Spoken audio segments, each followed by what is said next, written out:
elle s'endort juste avec des somnifères. Sa chienne à ses côtés et dans quelques secondes, elle va perdre son visage complètement. Et ce qui va se passer après, personne n'aurait pu l'imaginer. C'est l'histoire du plus grand exploit médical du 21e siècle. Salut à tous, moi c'est Maxime, ici sur Scientistorique, on vous raconte l'histoire de la science et aujourd'hui un gros morceau. Aujourd'hui, on parle d'une expérience que personne ne pensait qu'on pouvait la réussir jusqu'en 2005. Une opération qui a changé la vie d'une femme, mais aussi qui a changé le visage de la médecine à tout jamais.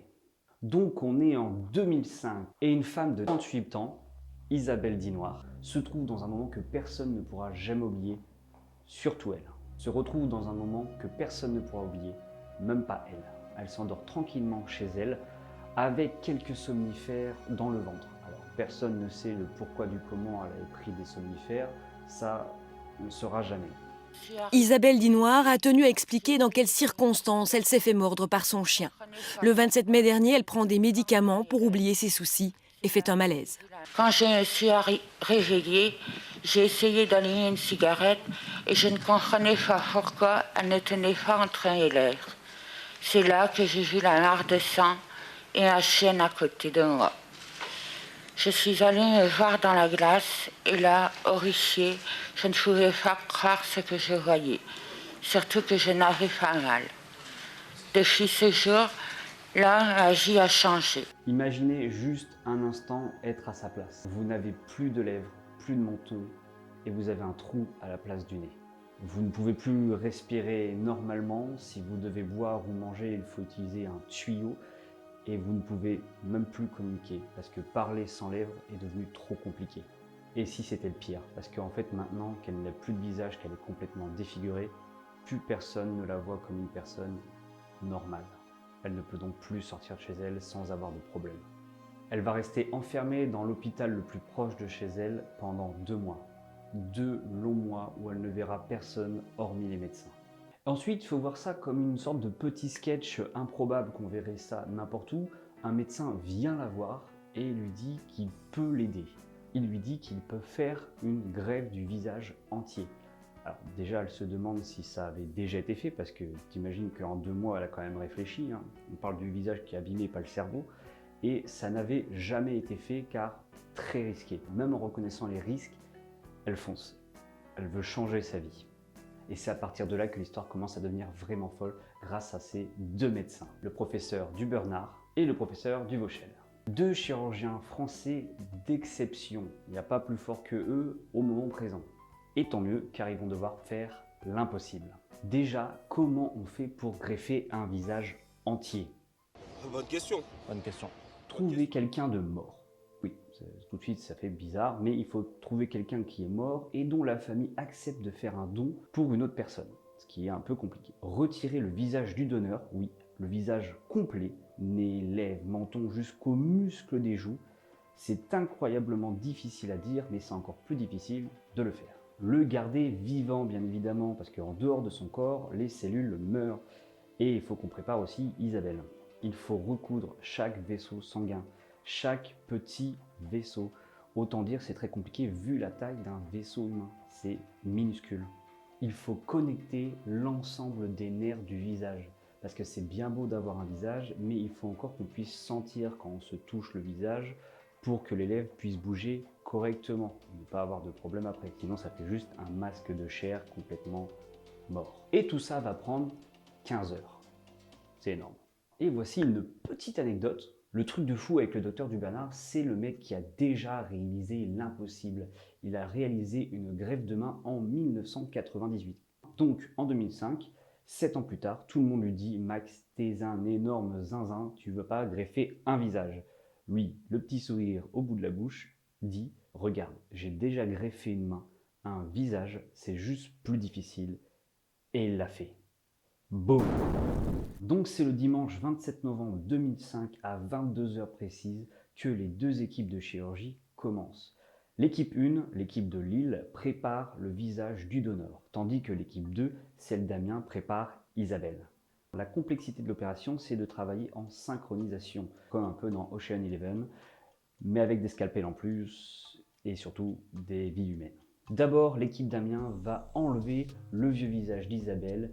Ils vont retirer tous les tissus qui ont cicatrisé, les restes. C'est dégueulasse à dire, mais c'est vrai, il faut tout enlever. Puis ils reçoivent le nouveau visage, un visage d'une femme donneuse, un visage complet, nez droit, lèvres pleines, menton harmonieux, complètement différent de celui d'Isabelle. Et là, le vrai travail commence. Il faut recoudre chaque nerf, chaque veine, chaque artère. Il faut remettre à la place. C'est un travail de microchirurgie complètement absurde, tellement c'est difficile. Et pourtant, ils vont le faire. Mais avant ça, laisse-moi t'expliquer pourquoi c'est une dinguerie techniquement. Imagine que tu dois coudre ensemble les artères faciales. Des très petits canaux, genre entre 2 et 3 mm de diamètre, autant dire c'est pas énorme. Il faut qu'elles tiennent, qu'elle ne fuit pas, car sinon c'est toute une hémorragie interne et donc le décès de la personne. Les nerfs, oh là là les nerfs, déjà il faut avoir les nerfs solides pour faire ça, parce que ce sont des tout petits câbles, et si tu les casses ou ils sont mal connectés sur le visage de la patiente, et ben ce sera un masque mort. Pas de sensation, pas de sourire possible, une respiration compliquée, et bien sûr, aucune parole. Les muscles faciaux, ils sont tous attachés au crâne, et chaque crâne est différent car toutes les personnes sont différentes. Donc tu dois littéralement resculpter les muscles du nouveau visage pour qu'ils s'adaptent au crâne d'Elisabelle. Et ils sont là, avec un microscope, recoudre vaisseau après vaisseau, nerf après nerf, durant 15 heures. À ce train-là, c'est plus de la chirurgie, c'est de l'art. L'opération est terminée. Le visage est posé. Chaque veine ne fuit pas et colore le visage d'Isabelle. Chaque artère pompe le sang normalement, correctement. Et les nerfs, eux, vont revenir lentement mais sûrement. Et si Isabelle ne s'endort pas avec son visage, elle s'endort doucement avec le visage d'une autre. Donc là, les chirurgiens sortent de la salle d'opération, ils sont complètement épuisés. Ça fait plus de 15 heures qu'ils travaillent sur un truc chirurgical minuscule, mais ils viennent de faire quelque chose que personne sur la planète n'avait jamais réussi. Ils ont greffé un visage humain, un visage complet. À ce moment-là, personne ne savait si ça allait marcher, si le corps d'Isabelle allait rejeter ce nouveau visage, si elle allait reconnaître son visage dans le miroir en se réveillant, si elle allait accepter psychologiquement d'avoir le visage d'une autre personne décédée. Mais là, à ce moment précis, il venait de faire l'impossible. Sauf qu'en France, en 2005, personne n'était d'accord avec cette opération. Le comité national d'éthique française, ils ont dit non. C'est trop dangereux, c'est trop expérimental, les risques de rejet sont énormes. Mais du Bernard, il s'en fout. Vous savez quoi ? Je le fais quand même. Cette femme a son visage arraché, elle vit un enfer au quotidien. Et vous me dites que c'est sans éthique de lui offrir une chance ? C'est un manque d'éthique de votre part. Et là, pour le coup, franchement, il avait raison. Mais là, c'est trop facile. Il y a d'autres questions éthiques qu'on n'a pas encore répondues et qui ont chatouillé un petit peu les avis des Français en 2005. Primo, le visage du donneur. C'est quoi exactement ? C'est l'identité de la personne. Donc Isabelle reçoit le visage de quelqu'un d'autre. Comment ça affecte son identité à elle ? Comment tu vois quelqu'un d'autre dans le miroir ? C'est psychologiquement très compliqué. Deuxièmement, la famille du donneur. Elle donne le visage de leurs proches. Ils acceptent que le visage qui vit maintenant est sur quelqu'un d'autre et que cette personne vit avec leurs souvenirs du défunt tous les jours dans le miroir. C'est un peu compliqué. Tertio, les médicaments. Les médicaments anti-rejet. Pendant tout le reste de ta vie, c'est des médicaments. Ils augmentent les risques de cancer, d'infection, de problèmes rénaux. Donc, techniquement, tu échanges une vie sans visage, qui est un enfer, contre une vie avec des risques importants pour ta santé toute ta vie. Et ça, c'est pas simple. C'est pas facile parce que le docteur du Bernard, il est médecin. Il connaît les risques, il connaît ce qu'il va y avoir dans le futur. Mais même en connaissant ça, il l'a fait en toute connaissance de cause et il l'a fait vite et bien. 3 mois après son opération, Isabelle prend la parole. Et elle ne le fait pas comment ? Elle se présente devant un public. L'image est fascinante et troublante à la fois. 2 mois et demi après l'opération, la première femme greffée du visage est donc apparue avec courage et dignité face aux journalistes venus du monde entier. Elle s'appelle Isabelle Dinoir, elle a encore de grandes difficultés à s'exprimer, mais elle a pu répondre aux questions. Florence Griffon, Olivier Robert. Les médias du monde entier sont là. Elle sort avec un visage normal. Elle peut parler, elle peut manger. Et le moment que tous les chirurgiens attendaient, elle prend un verre d'eau. Elle le boit et tous les chirurgiens sont en larmes. Pourquoi ? Pourquoi boire un verre d'eau ? Ça fait pleurer tous les chirurgiens du monde. Parce que pour toi et moi, boire de l'eau, rien d'exceptionnel. Par contre, boire de l'eau sans lèvres, c'est un miracle. Mais c'est pas tout. Isabelle a dit cette phrase. Depuis le jour de l'opération, j'ai un visage comme tout le monde. Maintenant, je fais ouvrir la bouche et manger. Depuis que je sens l'air au nez et à la bouche. Est-ce que vous avez mal? Non, Du tout. pas du tout. Jamais J'ai mal? jamais mal. Et là, c'est pas que les chirurgiens qui ont pleuré. Les journalistes pleurent aussi. C'est un moment absolument magique pour la télévision. Mais si on ne parle pas que des réussites, on va aussi parler des échecs. Parce que oui, il y en a. La vie d'Isabelle ne s'arrête pas ce jour-là. Elle continue. Les années se suivent et elle a dû prendre des tonnes et des tonnes de médicaments anti-rejet. Sauf que les médicaments, ils ont causé un cancer. 2 cancers. Toute sa vie, elle a eu des rejets de greffons et elle a eu énormément de complications tout au long de sa vie.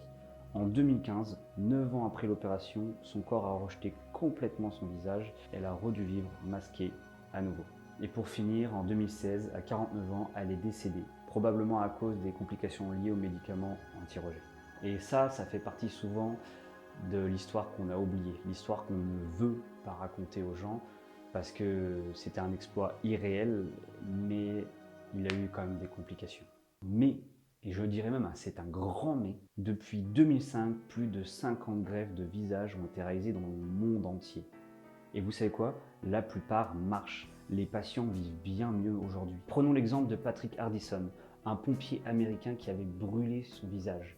Il a reçu une greffe complète du visage en 2015 et il vit bien. Richard Norris, tir au fusil accidentel, greffe de visage et il vit bien. Et ça c'est un vrai héritage du docteur Dubernard et de son équipe d'Amiens. Pas juste une opération, c'est une classe d'espoir. Des dizaines de gens maintenant vivent avec un nouveau visage, vivent comme des humains normaux, socialisent, sortent sans avoir honte, grâce à une décision courageuse de novembre 2005. Voilà l'histoire, le 27 novembre 2005, 2 professeurs, une femme sans visage et une idée folle.